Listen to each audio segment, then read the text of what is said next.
हम आ पहुंचे हैं ललिता उपन्यास के अंतिम पड़ाव पर, जहां शब्द अब कहानी नहीं सुनाते, वे कटघरे में खड़े हो जाते हैं। जहां प्रेम का मुखौटा गिर चुका है और उसके पीछे छुपी वासना, अपराध और आत्मछल की सच्चाई नग्न खड़ी है। यह वह मोड़ है जहां हम्बर्ट की आवाज धीमी पड़ने लगती है और उसकी दलीलें टूटने लगती हैं, और पहली बार पाठक उसकी कहानी नहीं, उसकी विफलता सुनता है। ललिता अब कोई स्वप्न नहीं, कोई कल्पना नहीं, कोई निम्फेट नहीं। वह एक घायल सच है, एक ऐसा बचपन जिसे शब्दों में बांधकर कैद कर दिया गया था। और अब जब कहानी अपने अंतिम सांसों की ओर बढ़ रही है, तो सवाल यह नहीं है कि हम्बर्ट का अंत क्या होगा। सवाल यह है कि हम कहाँ खड़े हैं। क्या हम उसकी भाषा से बहक गए थे? क्या हम कभी उसके पक्ष में खड़े हो गए थे, या शुरू से ही भीतर कोई बेचैनी थी जो हमें सच की ओर खींच रही थी? देखते हैं इस उपन्यास का अंत हमें कहाँ लेकर जाता है, पछतावे की गहराइयों में या आत्मबोध की रोशनी में। और आप इस पूरे सफर में कहाँ थे? आपके भीतर क्या टूटा, क्या बदला, क्या जागा? अपना अनुभव हमसे कमेंट बॉक्स में आकर जरूर साझा करें। और इस तरह आपकी सोच इस चर्चा को और ज्यादा गहरा बना देगी। और अगर आपको साहित्य को इसी तरह से गहराई से समझना पसंद है, तो चैनल को सब्सक्राइब करना ना भूलें, क्योंकि कहानियां यहाँ खत्म नहीं होती, वे यहीं से शुरू होती हैं। लाल गाड़ी से मैं मुक्ति पा चुका था, किंतु शीघ्र ही मुझे अपनी गलती का एहसास हो गया। दरअसल पीछा करने वाले ने बेहद चालाकी का परिचय देते हुए गाड़ी बदल ली थी। लाल कार का स्थान अब भूरे रंग की कारों ने ले लिया था। वह कुछ घंटों के अंतर पर गाड़ी बदल लेता था, किंतु शायद उसका प्रिय रंग भूरा था, इसीलिए भूरे रंग की सिडैन, भूरे रंग की फिएट, भूरे रंग का शेवरलेट आदि मेरे पीछे भूरे धब्बे के रूप में गौर से देखने पर दृष्टिगत होती थी। उस दिन हम एक पहाड़ी चढ़ाई अति धीमी गति से चढ़ रहे थे, जब पीछे भूरे रंग की सिडैन की धुंधनी चमकी। आज क्यों न इसे घेरने की चेष्टा करूं, मैंने सोचा। किंतु तभी ठीक मेरे नीचे पटाखा सा फूटा और गाड़ी एक ओर को झुकती चली गई। Daddy puncture? ललिता हर्षित स्वर में बोली। मैं कुड़ता सा नीचे उतरा। ललिता यूं खुश थी जैसे गाड़ी न पंचर हुई तो वरन कई दिनों की प्रतीक्षा के बाद उसकी पालतू बिल्ली ने बच्चे दिए हों। मैंने देखा, मेरा दायां पहिया बिल्कुल बैठ गया था। पीछा करने वाली भूरे रंग की सिडैन 50-60 गज की दूरी पर ही खड़ी थी। मुझे एक युक्ति सूझी, क्यों न जैक मांगने के बहाने भूरी सिडैन वाले की शक्ल देखी जाए, मैंने सोचा, और आगे बढ़ना प्रारंभ कर दिया। मैं आधा रास्ता तय कर चुका था जब तक एक भारी भरकम ट्रक गुर्राता हुआ हमारे निकट से गुजरा। वह अभी अधिक दूर न जा पाया था कि चौंक पड़ा। मेरे पीछे कार के इंजन की गुर्राहट गूंजी थी। मैंने चौंक कर देखा तो मेरे हाथ पांव फूल गए। ललिता मेरी गाड़ी की ड्राइविंग सीट पर बैठी गाड़ी स्टार्ट किए धीरे धीरे ऊपर चढ़ा रही थी। मैं हड़बड़ा उठा। ललिता ड्राइविंग के मामले में अनाड़ी थी। इस स्थिति में गाड़ी ऊपर चढ़ाने का प्रयास उसे सीधा मृत्यु द्वार तक पहुंचा सकता था। जरा सा चूकने पर गाड़ी का किसी खाई में जा गिरना लगभग तय था। इसीलिए मैं तीव्र गति से उधर दौड़ा और गाड़ी के निकट पहुंचकर फुर्ती से इग्निशन ऑफ कर दिया। गाड़ी जहां की तहां बंद होकर खड़ी हो गई। मेरी इस हरकत पर ललिता ने हैरानी से मेरी ओर देखा। उसमें उसने घबराहट का पुट मिश्रित करने की भरपूर चेष्टा की थी। मैं बुरी तरह झुंझला उठा। मेरे गाड़ी की ओर दौड़ने से ही सिडैन का इंजन जागा था और वह फर्राटे भरती मेरे निकट से गुजरती चली गई थी। ललिता की मूर्खता से वह मेरे हाथ आते आते रह गया था। मैंने ललिता के चेहरे पर तीक्ष्ण दृष्टि टिकाई तो मुझे उसके होठ पर मुस्कान की एक क्षीण रेखा नजर आई। मैं चौंक पड़ा। भूरी सिडैन के निकलने की घटना के प्रति वह पूर्णतः लापरवाह नजर आ रही थी। ये उसकी शरारत थी या पहले से ही सुनिश्चित किया हुआ षड्यंत्र? मैं सोचता चला गया। मैंने क्रोध व झुंझलाहट में भरकर ललिता को न जाने कितना फटकारा, किंतु वह सिर झुकाए सब सुनती रही। मैं देख रही थी कि मैं गाड़ी को साइड से लगा सकती हूँ या नहीं, वह भोलेपन से बोली। मुझे क्या मालूम था कि आप क्या सोच रहे हैं डैडी। फिलहाल मैं कर ही क्या सकता था। शाम तक मैं फ्लोरिडा पहुंचा और होटल चैंपियन में एक डबल बेड वाला रूम बुक कराया और शाम को टेनिस खेलने लोग के साथ टेनिस कोर्ट जा पहुंचा। वहां टेनिस के चहेतों के लिए बड़ी अच्छी व्यवस्था थी। उस समय मैं और लो तन्मयता से खेल रहे थे। मैं जानबूझकर हार रहा था। अपनी जीत पर ललिता तालियां पीटकर हंसती। मैं उसकी इस अदा पर लुट लुट जाता। तभी 20 वर्षीय एक युवती 24 वर्षीय युवक शायद खेल के इरादे से प्रविष्ट हुए। उनके हाथों में खेल के उपकरण थे। मैंने उड़ती सी नजर डाली उन पर और खेलने में पूर्ववत व्यस्त रहा। कुछ देर बाद मुझे प्यास का अनुभव हुआ। मैं कोल्ड ड्रिंक स्टॉल पर आ खड़ा हुआ। मैं स्टॉल तक पहुंचा ही था कि मिड व मिज नामक दो युवक युवती निकट आए। युवक अपना परिचय देने लगा। उसकी बातों के एवज में मैं कुछ कहता, तभी एक नौकर तेजी से निकट आया। सर हम्बर्ट, आपके नाम पे अर्जेंट कॉल। अच्छा, मैं चौंका। कौन है उधर?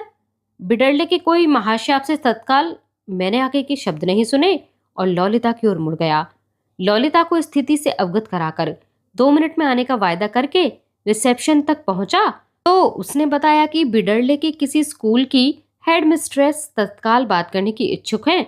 साथ ही उसने नंबर की चिट पकड़ाई। मैंने चिट पर लिखा नंबर 28282 डायल किया। लगभग 10 मिनट बाद जब मैं फोन पर से हटा तो मेरे पास कई अनुभव थे। पहला ये कि हेडमिस्ट्रेस इंग्लैंड गई हुई थी। दूसरा, उक्त नंबर बिडरले का नहीं वरन एक अन्य कस्बे का था। मुझे स्वयं पर कोफ्त हुई। मैंने उस चिट पर इतनी जल्दी यकीन कैसे कर लिया? हेडमिस्ट्रेस बिडरले में होती भी तो उसे कैसे मालूम पड़ता कि मैं यहाँ होटल चैंपियन में ठहरा हुआ हूँ? मैंने एक्सचेंज से मालूम किया तो पता चला कि पिछले 1 घंटे में बिडरले की कोई कॉल फ्लोरिडा के लिए बुक नहीं की गई थी। मैं झुंझलाया सा पुनः टेनिस कोर्ट पहुंचा तो लो को पूर्ववत खेल में व्यस्त पाया। एक पारी में मिडवा मिज थे। दूसरी पारी में एक भारी भरकम शरीर चौड़े कंधे वाला 30-32 वर्षीय युवक खेल रहा था। लो के शॉट लगने को उपरांत वह खुश होकर टेनिस के बल्ले से लो का सिर थपथपा देता था।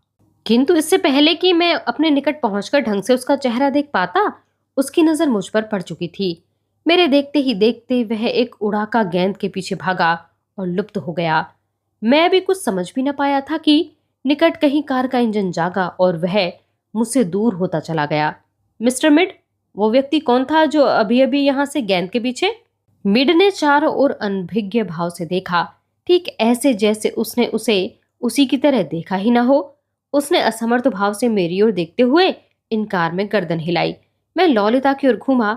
अभी मैं उस व्यक्ति के बारे में अपने मुंह से निकालने हेतु शब्द तौल ही रहा था कि उसने टेनिस का बल्ला टेबल की ओर उछालते हुए कहा, गर्मी से बुरा हाल है, अगर हम स्विमिंग पूल चलें तो कैसा रहे? मैं कुछ न बोला और उसके पीछे पीछे चल पड़ा। मैंने रास्ते में उससे उस व्यक्ति के संबंध में पूछा तो बोली कि मेरे जाने के बाद मिड व मिज सामने आए तो वह बतौर पार्टनर बन खड़ा हो गया। मुझे इसमें कोई बुराई न नजर आई और हम खेलने लगे। सच वह बड़ा अच्छा खिलाड़ी है। वह है कौन? इस बाबत पूछने पर उसने मिड की तरह असमर्थता जताई, जबकि मूड उसका काफी फ्रेश था।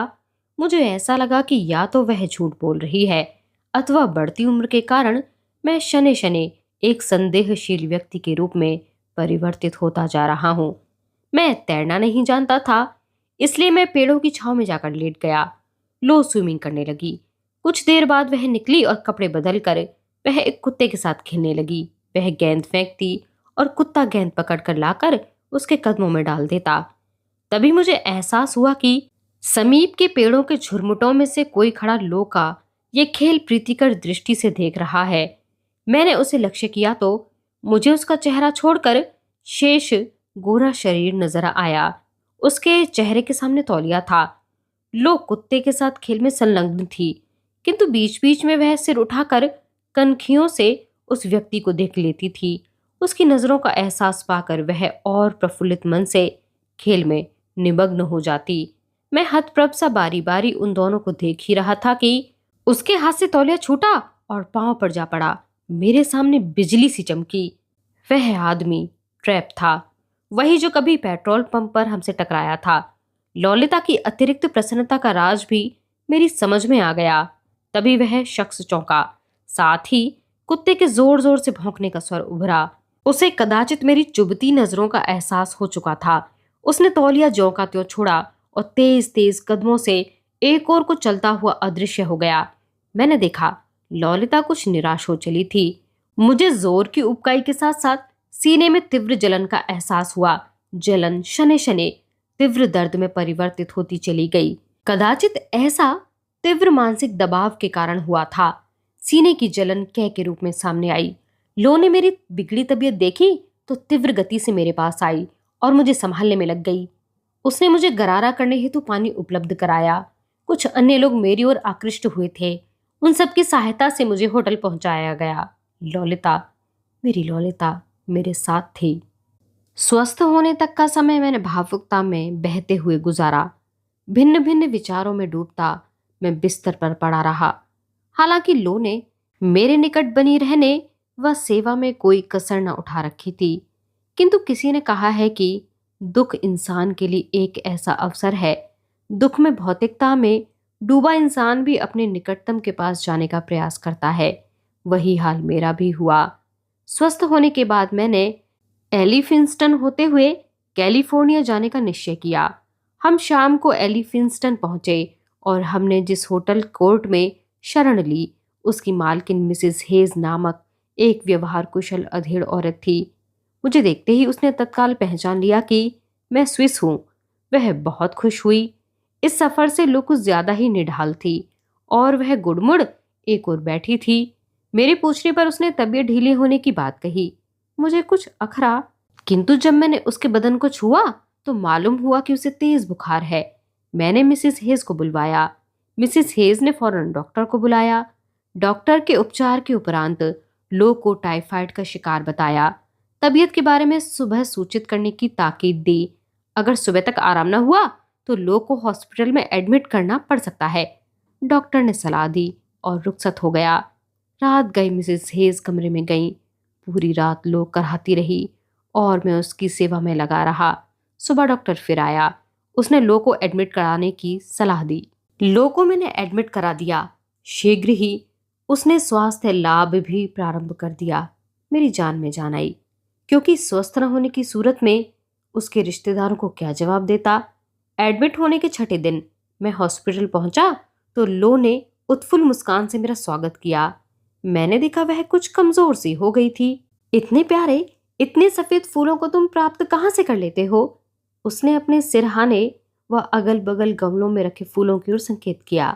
प्रत्युत्तर में मैं मुस्कुरा दिया। जब से लो हॉस्पिटल में एडमिट हुई थी, मैंने सुबह शाम दोपहर को फूल बदलने का निर्देश दिया था। तब से अब तक मेरे द्वारा अदा किए गए डॉलरों के बल पर सब कुछ होता रहा था। मेरी दृष्टि फूलों की ओर उठी। प्रशंसा का पात्र बना मैं अभी फूलों के गमलों पर दृष्टि दौड़ा ही रहा था कि मेरी दृष्टि उसके सिरहाने रखे गमले के नीचे रखे लिफाफे पर पड़ी। मैं चौंक पड़ा। ये लिफाफा? मैं स्वयं को रोक न सका।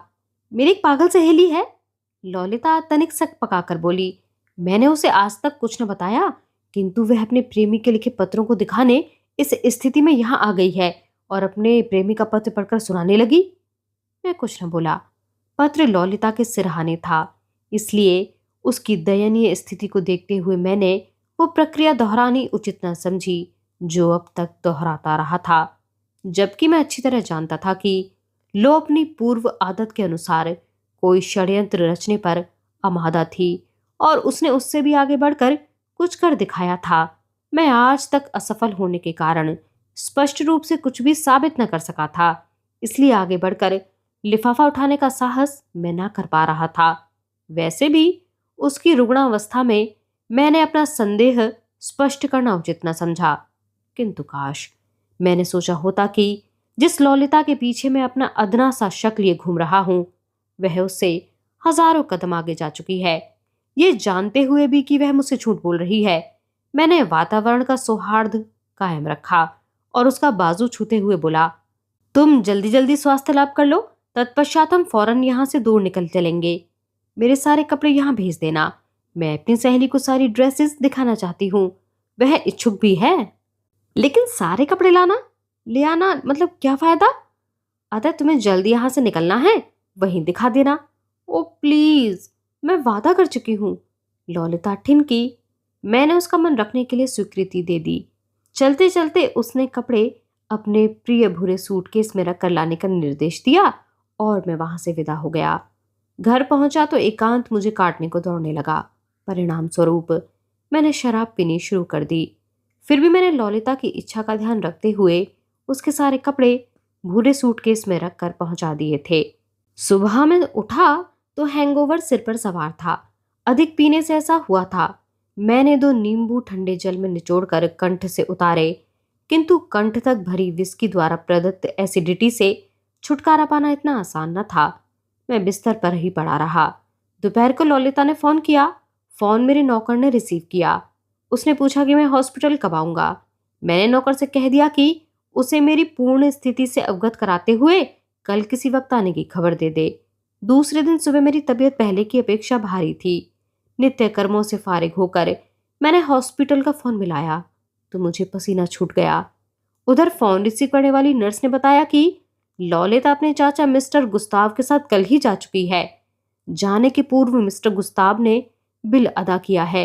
वह अपनी कैडिलाक में ललिता व अपने झबरे कुत्ते को बिठाकर चले गए। नर्स ने ललिता का छोड़ा मैसेज, जो कि मेरे नाम था, पढ़कर सुनाया। मैसेज था, मैं प्रतीक्षा कर ही रही थी कि मेरे अंकल आ गए। उनके साथ मैं अपने पूर्वजों के गांव जा रही हूं। मेरी जरा भी चिंता करने की आवश्यकता नहीं। सेवा के लिए आपका बहुत बहुत धन्यवाद। संदेश सुनते ही मैं क्रोध से पागल हो गया। मैं कब गाड़ी में सवार हुआ और कब हवा में उड़ता सा हॉस्पिटल जा पहुंचा, याद नहीं। सामने जो भी आता उसे ठोकरों से उड़ाता व उंगलियों से नवाजता मैं उस रूम में घुस गया जिसमें डॉक्टर्स बैठे थे। मेरी शक्ल देखते ही कई डॉक्टर्स ने याद करने की कोशिश की कि मैं किस नंबर के इमरजेंसी रूम से उठकर आ रहा हूं कि मैं धारा प्रवाह गालियों का ब्यौरा प्रस्तुत करने लगा। एक डॉक्टर ने प्रतिरोध करना चाहा तो उसके गाल से मेरा चांटा टकराया। वह दीवार से जा लगा। उपस्थित डॉक्टर्स गंभीर हो गए, या यूं कहिए कि गंभीर होना पड़ा। मैं पागलों की तरह एक ही बात कह रहा था कि मेरे बगैर ललिता को जाने क्यों दिया गया। तभी एक नर्स ने रजिस्टर में से एक रसीद निकालकर मेरे सामने रखी और साइन करने को कहा। मेरा पारा चढ़ गया। मैं अपने भयंकर इरादों के साथ उसकी ओर बढ़ने की सोच ही रहा था कि मेरी दृष्टि दरवाजे से प्रविष्ट हो रहे पुलिस दस्ते पर पड़ी। मैं ठिठक गया। हॉस्पिटल के सर्वोच्च विभाग ने मेरी मानसिक स्थिति को देखते हुए पुलिस बुलाना उचित समझा था। मैंने खामोशी से रसीद पर साइन किए और रसीद नर्स की ओर बढ़ा दी।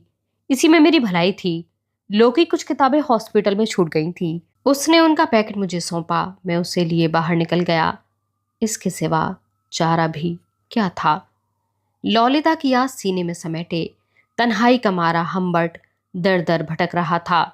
वह उन बहारों की तलाश में था जो सहसा उससे अर्थात मुझसे रूठ गई थी।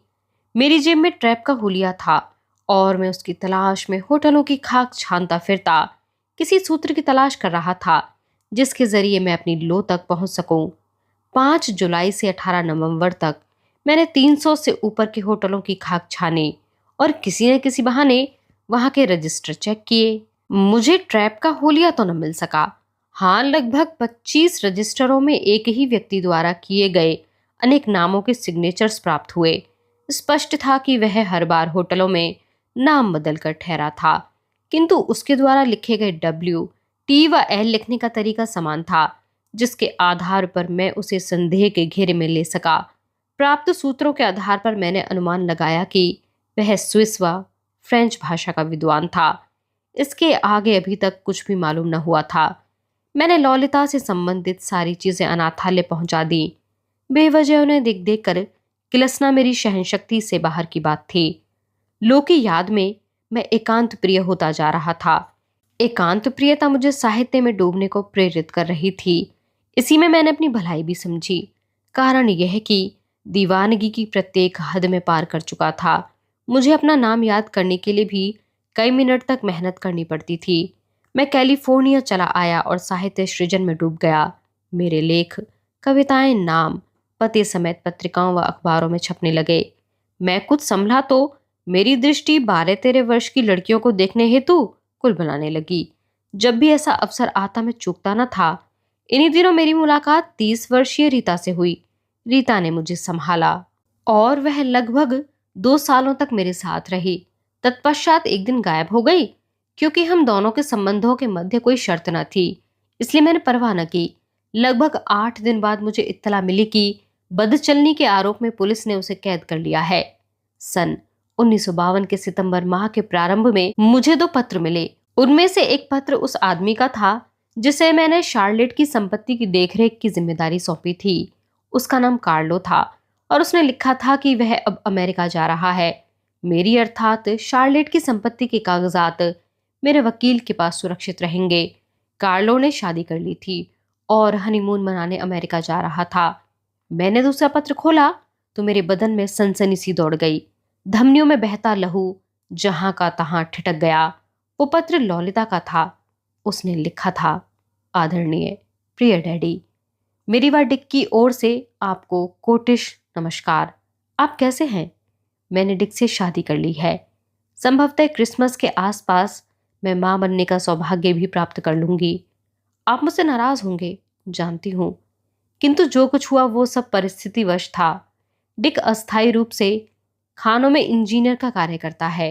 आशा है कि शीघ्र ही उसे अलास्का में नौकरी मिल जाएगी और हमारी समस्याएं हल हो जाएंगी। इस वक्त हम बहुत परेशान हैं, जेब खाली है। यहाँ का कर्जा अगर चुका दें तो अलास्का जाने हेतु पैसे नहीं बचते। अनुरोध है कि पत्र मिलते ही ड्राफ्ट या चेक द्वारा कुछ रकम रवाना कर दें तो कृपा होगी। जरूरत $400 की है। आप जैसा चाहें करें।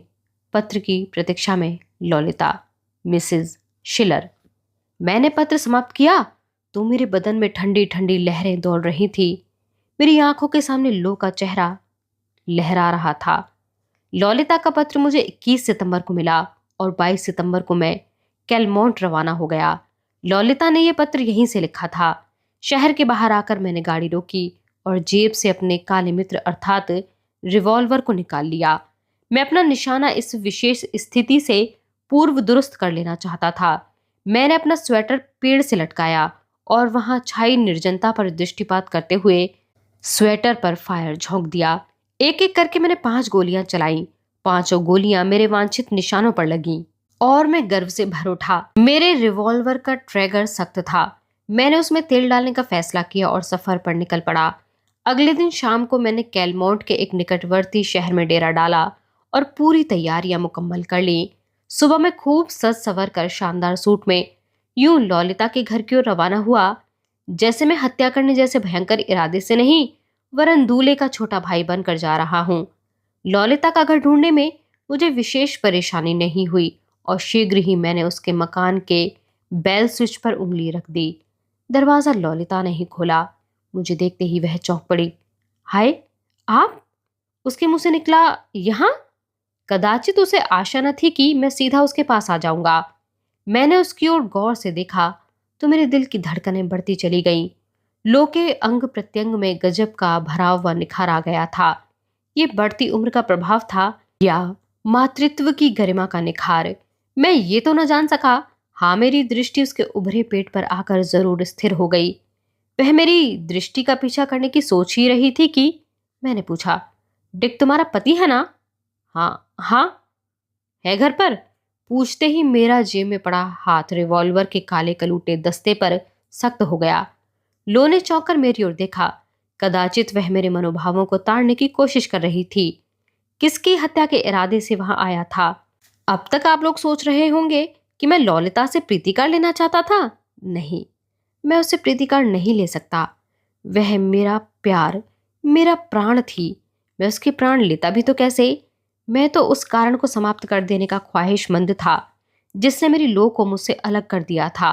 देखो, डिक से झगड़ा करने का विचार त्याग दो। जो कुछ हुआ उसमें उसका कोई दोष नहीं है। वह तो मेरे और तुम्हारे संबंधों के बारे में भी नहीं जानता। क्या? मैं चौंका। हाँ, मैंने उसे कुछ भी नहीं बताया। मुझे किंचित आश्चर्य हुआ। लो इतनी समझदार हो जाएगी, मैंने सोचा भी नहीं था। मेरे व अपने बीच के संबंधों को छुपाकर उसने अच्छा ही किया था। डिक है कौन? मैंने पूछा। एक नेक इंसान। तुम्हें आश्चर्य होगा कि मम्मी का वह दोस्त रह चुका है। तुमसे परिचित होने के साथ साथ एक दिन हमारे यहाँ रहा भी है। पहले फौजी था। लड़ाई में विस्फोट के कारण उसके कानों के पर्दे प्रभावित हो गए हैं और वह ऊंचा सुनता है, जबकि वह नीली आंखों व काले बालों वाला एक खूबसूरत पुरुष है। तभी रसोई में कुछ आहट हुई। वे डिक व विल हैं, लो ने बताया। शायद उन्हें बियर की तलाश है। विल कौन? डिक का सहयोगी। ओके। तभी डिक व विल ने अंदर कदम रखा। विल एक कमजोर सा युवक था, जबकि डिक वैसा ही था जैसा लो ने बताया था। लो ने उच्च स्वर में हमारा परिचय कराया। विल ने बियर की ट्रे पेश की। हमने बियर पी। सहसा ललिता विल को कोई काम सौंपने बाहर गई तो मैं डिक के साथ अकेला रह गया। मैंने डिक को गौर से देखा तो वह कसमसा उठा। ललिता ने मुझे सिगरेट ऑफर करते हुए स्वयं सिगरेट सुलगाई तो मैं आश्चर्य से भर उठा। वह सिगरेट पहले नहीं पीती थी, किंतु अब जब मैंने उसे सिगरेट पीते हुए देखा तो लगा उसके रूप में उसकी मां शार्लेट पुनर्जीवित हो गई है। तुमने मेरा दिल तोड़ दिया, दगा किया। मैं आहत भाव में बोला। चली गई। लो ने आह भरी। मुझ पर फिल्म की नायिका बनने का भूत जो सवार था। क्या? मैं चौंका। मेरे मस्तिष्क को एक आश्चर्ययुक्त शौक लगा। मैं ठीक कहती हूँ, लो ने बताना प्रारंभ किया। टेनिस कोर्ट में जो आदमी तुम्हें दिखा था उसी ने मुझे बरगलाया, नायिका बनाने का लालच दिया और हॉस्पिटल से गुस्ताव के रूप में ले उड़ा। कौन था वो? मैं लगभग चीख पड़ा। एक नपुंसक व्यक्ति जो कि औरतों से घिरा रहने में अपनी शान समझता था। लो का लहजा रिक्त था। उसका नाम क्विलिटी है। वह मुझे लेकर जब फार्म हाउस अर्थात अपने आवास पर पहुंचा तो मुझे मालूम हुआ कि वह औरत की नग्नता का व्यापार करता है। सहवास के दौर से गुजरती युवतियों की पसीने से तरबतर काया व यौवनांगों की तस्वीरें खींचकर बेचना उसका पेशा है। मैंने इनकार किया। परिणाम वही हुआ जिसकी मुझे अपेक्षा थी। मुझे कई माह तक उसके कुत्सित इरादों को पूरा करने की यंत्रणा सहनी पड़ी। बाद का समय मैंने हॉस्पिटलों में, नर्स होटलों में वेट्रेस बनकर गुजारा। एक दिन होटल में ही मेरी मुलाकात डिक से हुई और हम दोनों बतौर पति पत्नी यहाँ आ गए। तुमने शादी कब की? मैंने आह भरी। सन 1951 में। मैं उठ खड़ा हुआ। तुम मेरे साथ चल सकती हो। मेरे दिल के दरवाजे तुम्हारे लिए सदैव खुले हैं, खुले रहेंगे। नहीं, डिक मेरे होने वाले बच्चे का बाप है। उसने आड़े वक्त मुझे पत्नी का सम्मान दिया है। मैं उसके साथ धोखा नहीं कर सकती। मैं तुम्हारे बच्चे को अपना नाम दूंगा। तुम चाहो तो अभी इसी वक्त चल सकती हो। नहीं। मैंने एक लिफाफा जेब से निकालकर लो को पकड़ा दिया। उसमें 2 चेक पड़े थे। पहला $3600 का और दूसरा $400 का था। $4000? वह आश्चर्य से भर उठी। लो, मेरी आंखें भर आईं। तुम मेरी क्या हो? तुम नहीं जानती। तुम्हें खुश देखने के लिए मैं कुछ भी कर सकता हूं और तुम्हारे ये बदहाली भरे दिन मेरी सहन शक्ति के बाहर हैं। वह मुझे सहानुभूति से देखती रही। तुम मेरी जिंदगी में लौटाओ, किसी भी सूरत में, किसी भी कीमत पर। असंभव। फिर भी मैं प्रतीक्षा करूंगा, शायद तुम्हारे किसी काम आ सकूं। कहने के बाद मैं रुका नहीं, वापस मुड़ा और तेज तेज कदमों से बाहर की ओर चल पड़ा। मेरी आंखों में आंसू बार बार उमड़ रहे थे। क्विलिटी का मकान मेरे जीवन का आम लक्ष्य था, इसलिए उसका भीमकाय मकान ढूंढने में मुझे कोई विशेष असुविधा न हुई। शीघ्र ही मैं उसके मकान के सामने खड़ा बेल स्विच पुश कर रहा था। काफी देर तक जब भीतर से कोई प्रतिक्रिया न हुई तो मैंने बेल स्विच का पीछा छोड़ दरवाजे के पटों को भीतर की ओर धकेला। वे खुलते चले गए। मैंने देखा पूरा घर खाली पड़ा था। अगल बगल के कई कमरे खुले हुए थे, किंतु उनमें कोई न था। मैंने एक कमरे में झांकना शुरू किया। जो कमरा मुझे जनशून्य दृष्टिगत होता उसका लॉक में बंद कर देता। मैंने सारे कमरे व हॉल चेक कर डाले, किंतु कोई नजर न आया। विवशतः मुझे टॉयलेटों की ओर कदम बढ़ाने पड़े। 2 टॉयलेट रूम चेक करने के बाद मैंने तीसरे की ओर कदम बढ़ाया, किंतु अभी मैं टॉयलेट से कुछ कदम दूर ही था कि दरवाजा खुला और खुले दरवाजे से क्विलिटी ने बाहर कदम रखा। लो का बताया हुआ हुलिया मेरे दिमाग में सुरक्षित था। वह क्विलिटी था, वही क्विलिटी जिसकी एक झलक मैंने टेनिस कोर्ट में देखी थी। उसने मुझ पर सरसरी दृष्टि दौड़ाई और किसी खारखाई बीवी के सामने बेडरूम की ओर कदम बढ़ा दिए। मैं उसके पीछे चिपक लिया। भीतर पहुंचकर वह बिस्तर पर फैल गया। साथ ही मेरी ओर देखते हुए बोला, ब्रिस्टर तुम? आओ आओ। मुझे ताड़ते देर न लगी कि उसका रात का नशा अभी टूटा नहीं है। वैसे भी ऐसे लोग कंठ तक विस्की भरने का चांस कभी छोड़ते नहीं। ठीक पहचाना, मैं ब्रिस्टर ही हूं। ब्रिस्टर? लेकिन तुम्हारी शक्ल तो ब्रिस्टर से जरा भी नहीं मिलती। माजरा क्या है? मेरी शक्ल ब्रिस्टर से तभी मिलती जब मैं ब्रिस्टर होता। मतलब तुम ब्रिस्टर नहीं? नहीं। कमाल है, वह हैरानी से बोला। तत्पश्चात संभले स्वर में बोला, तब तो जरूर तुम्हें टेलीफोन विभाग वालों ने बिल के बहाने मेरा सिर खाने के लिए भेजा होगा। जो टेलीफोन का बिल वसूलते हैं वे सिर खाते हैं? सिर ही नहीं खाते, वरना सिर का भन्नास उड़ा देते हैं। क्विलिटी ने बुरा सा मुंह बनाया। उनकी समझ में नहीं आता कि मैं अपना बिल दे तो सकता हूं, किंतु उनका नहीं जो सिर उठाए चले आते हैं और दिन भर फोन गले में लटकाए बैठे रहते हैं। मैं संभला। क्विलिटी बेवजह मुझे मूर्खतापूर्ण बातों में उलझाए हुए था। तुम्हें ललिता यानी डॉली हेज नामक लड़की स्मरण है ना? ओ, तो तुम्हें उसने भेजा है? उसने गहरी सांस ली। फिक्र नहीं, उसके जैसी नकचड़ी लड़कियां लाइनों की शक्ल में आती हैं और कैमरे के सामने से गुजर जाती हैं। होगा, ऐसा जरूर होगा, किंतु मुझे पहचानो, मैं लो का डैडी हूं। बकवास मत करो, तुम शक्ल से ही किसी अखबार के प्रतिनिधि लगते हो। होश में आओ क्विलिटी।